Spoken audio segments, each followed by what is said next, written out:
Berbicara soal kebutuhan manusia, Maslow menggambarkan kebutuhan tersebut menjadi sebuah gambar yang disebut dengan piramida Maslow.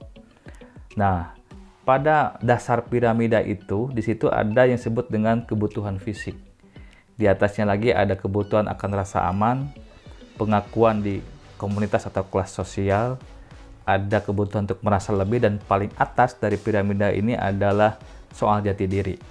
Kalau kita perhatikan di dalam anatomi tubuh kita ada sebuah organ tubuh yang menjadi kendali atas keputusan-keputusan yang biasanya disebut otak. Ya. Nah, ada teori tentang Triune Brain Theory dari Paul MacLean. Ada 3 wilayah di dalam otak ini yang mempengaruhi manusia dalam membuat keputusan. Pertama ada neokortex, keduanya ada limbik, ketiganya ada lizard. Neokortex biasanya berperilaku kita sebagai manusia atau human. Kalau limbik itu mammalian, sedangkan kalau lizard adalah kita seperti reptil katanya. Ya. Nah, kenapa ini menjadi penting? Karena ternyata pada saat mengambil keputusan itu menjadi 3 bagian juga. Ya. Kalau di bagian yang human atau neokortex itu manusia mengambil keputusannya berdasarkan alasan-alasan yang logis. Ya. Why, kenapa gitu ya. Disitulah yang bermain adalah human brain, otak atau disebutkan otak manusia. Tapi pada area limbik atau limbic system, disitulah yang kemudian manusia mengambil keputusan, ya. Jadi lebih ke hal-hal yang bersifat emosional, kenangan-kenangan atau kebiasaan. Tetapi kalau yang otak lizard atau disebutkan brainstem and cerebellum itu bersifat autopilot. Ya, sebetulnya nanti dari teori otak ini kita akan mengarahkan manusia atau pembeli itu ke arah yang di mana. Ya, nanti kita akan bahas lebih lanjut. Di dalam konsep branding, ya kita selalu mengupayakan agar bagaimana caranya transaksi itu terjadinya bukan di toko, bukan di kafe atau di restoran, tetapi di otak manusia. Jadi dia sudah memutuskan untuk membeli sesuatu sebelum dia pergi berangkat ke toko atau kafe atau ke restoran. Ya. Itulah dari tadi yang kita bahas dari piramida Maslow. Maka kalau kembali ke konsep piramida Maslow, untuk memenuhi kebutuhan fisiknya ini, itu dapat dicapai dengan produk.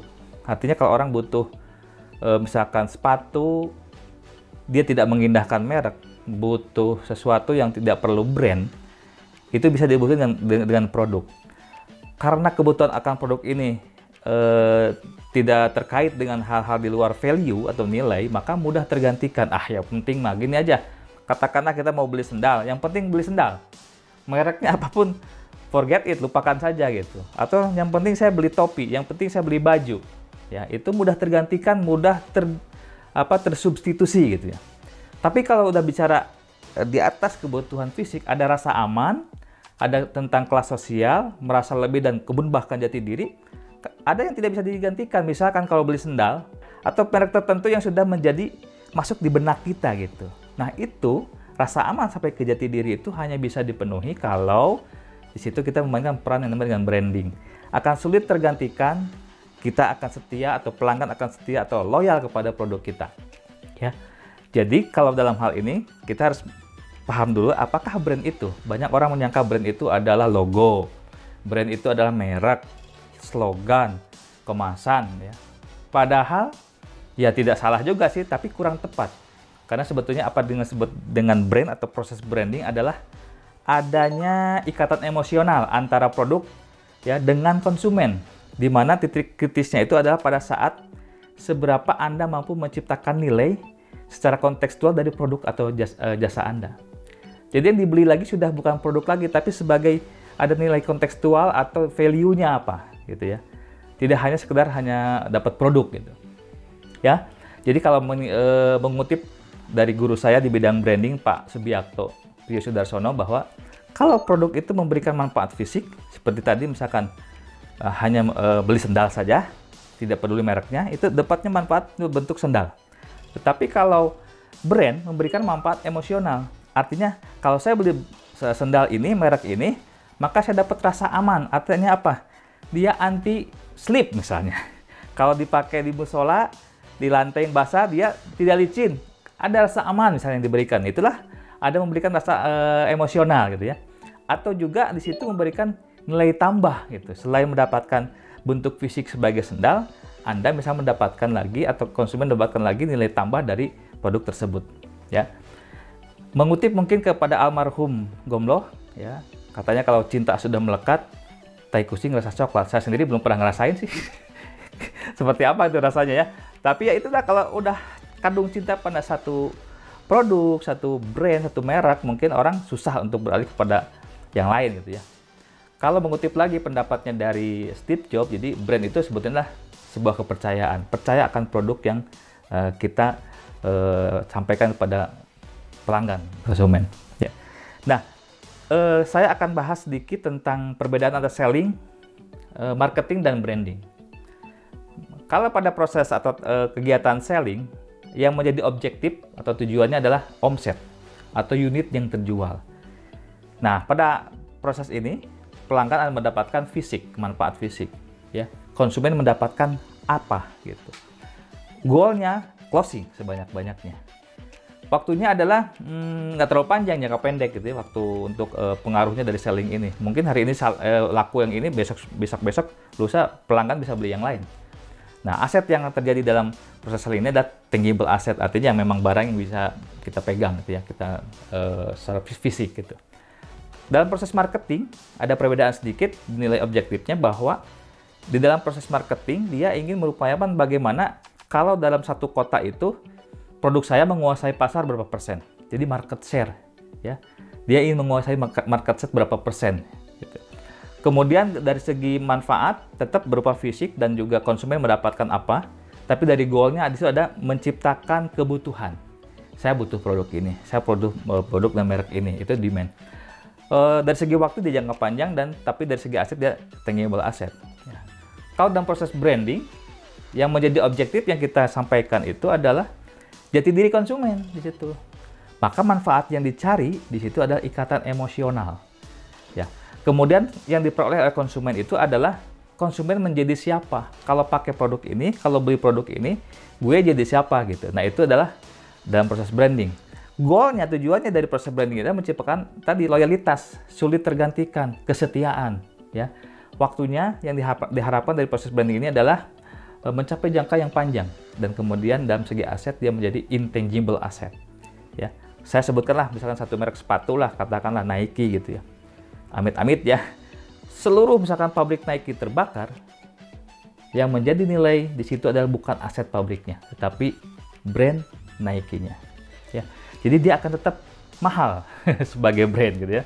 Jadi kalau kita ambil kesimpulan sedikit tadi ya, jadi dalam proses selling itu kita tujuannya adalah bagaimana kita menciptakan omset sebesar-besarnya, closing yang sebesar-besarnya, produk terjual banyak.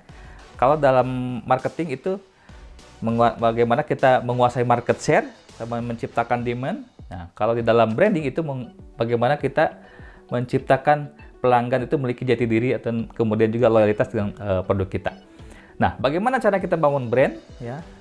Nah, ini ada prosesnya, beberapa langkah ya. Pertama, ini yang saya peroleh juga dari praktisi-praktisi branding. Pertama, kita lakukan dulu brand canvas. Brand canvas itu penyusunan cetak biru brand, mulai dari produknya seperti apa, kategorinya gitu ya. Kemudian nanti DNA-nya apa gitu ya. Sampai ke hal-hal yang kemudian menciptakan tagline ya, nilai-nilai dari kelebihan dari produk kita seperti apa.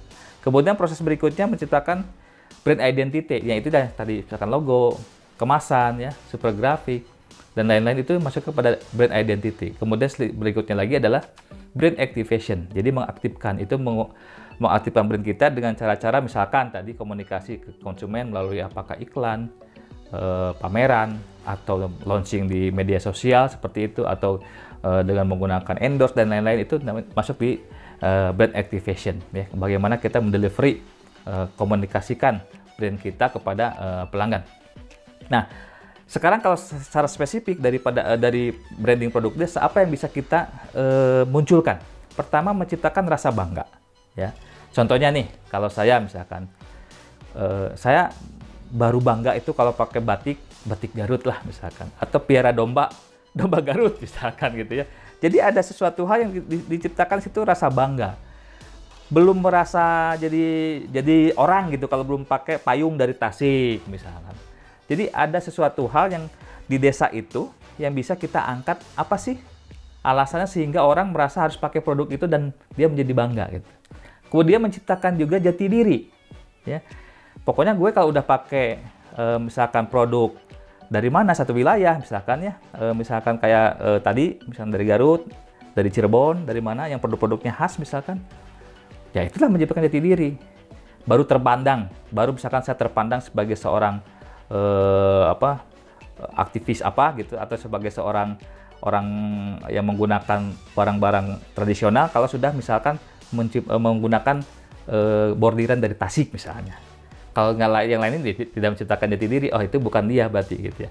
Kemudian ada pengakuan dari orang lain, wah lo jadi begini, Anda menjadi ini kalau pakai ini gitu, kerasa jauhnya gitu. Jadi seperti misalkan kalau ada beberapa orang yang terbiasa menggunakan sesuatu hal ciri khas, misalnya Anda pakai ikat, ada yang pakai bawa yang menjadi ciri khas dia, itu adalah bagian dari branding sebetulnya gitu ya.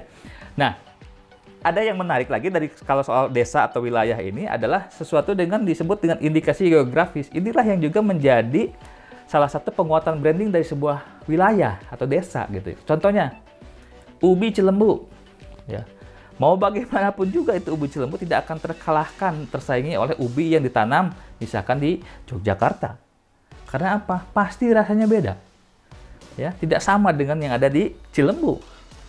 Beras Pandanwangi, Cianjur, itu juga akan beda rasanya kalau ditanam di tempat lain. Itu akan menguntungkan sebagai branding dari produk yang sifatnya kewilayahan gitu ya. Apalagi yang banyak ya, dodol Garut, apalagi asinan Bogor gitu. Orang kalau nggak pakai asinan Bogor, yang top tetap aja asinan Bogor misalkan. Nah, itu adalah keuntungan daripada indikasi geografis. Jadi tidak akan tergantikan oleh wilayah lain. Nah, itu mungkin yang akan sampaikan sedikit dari soal branding desa ini. Yang intinya adalah dari proses branding ini adalah bagaimana supaya produk kita loyal, menciptakan pelanggan yang loyal terhadap produk kita. Produk kita sulit digantikan oleh produk-produk lain, apalagi di zaman sekarang, globalisasi. Betul nggak? Produk sangat berlimpah, bisa datang dari negara manapun dengan harga yang bisa lebih murah gitu. Nah, kalau tidak ada proses branding agar konsumen menjadi loyal dengan produk kita, maka insya Allah produk kita bisa hilang dari pasaran. Sampai jumpa di kesempatan lainnya. Semoga bermanfaat. Terima kasih.